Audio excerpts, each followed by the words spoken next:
دي يا جماعة حالة شعر تعتبر الشهرضة بالنسبة لي الحالة 30 حالة فعليا او 35 حالة. شايفين ادي المنابت بتاعة الشعر طالعة ازاي.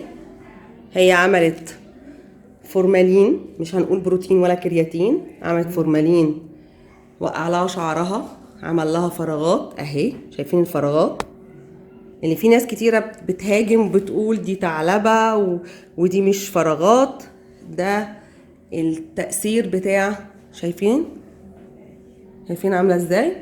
طيب وده اللي قدام ده برضو ثعلبة اهي، منابت باينة بس متقطعة ومحروقة. شايفين المنظر ده كمان فراغات، دي كمان ثعلبة. ممكن تقولي لي بالظبط انت عملتي بقالك قد ايه؟ بقالي 6 شهور. طيب 6 شهور ايه اللي حصل لك؟ كنت عامله ترميم في مكان ما، المفروض ان هو ترميم حتى مش بروتين. ابتدى يقع، وقع منه كتير. قلت اجيب مجموعه، ما هوقف واجيب مجموعه من على النت. جبتها وقعتهولي اكتر من دكتور مشهور برضو بينزل مجموعات على الفيس. وقعتهولي بقى خالص بالشكل اللي حضرتك شايفاه ده.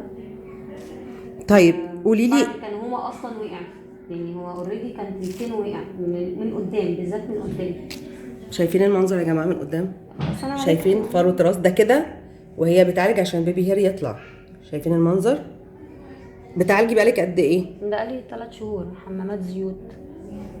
يعني ده البواقي اللي طالعه من. طيب هل دي ثعلبه عندك؟ انا رحت للدكتور قال لي انت تعرضتي بحراره وماده اذت لك شعرك، وقعته من خلاص اتهلك.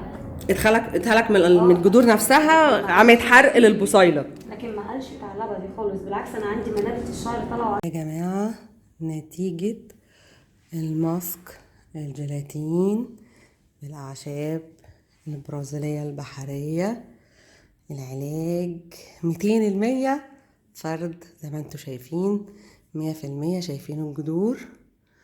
بصوا على الجذور عاملة ازاي.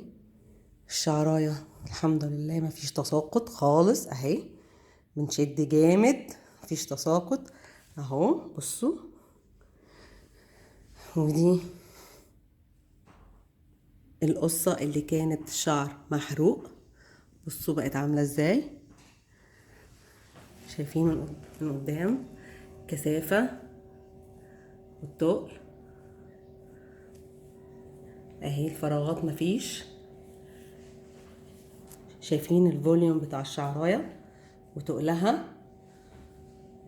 قوليلي بقى رأيك في المنتج. لا والله المنتج جميل جدا، مفيش تساقط، مفيش دخان، مفيش ريحه. في فرق بين اي مره عملت فيها وبين المره دي.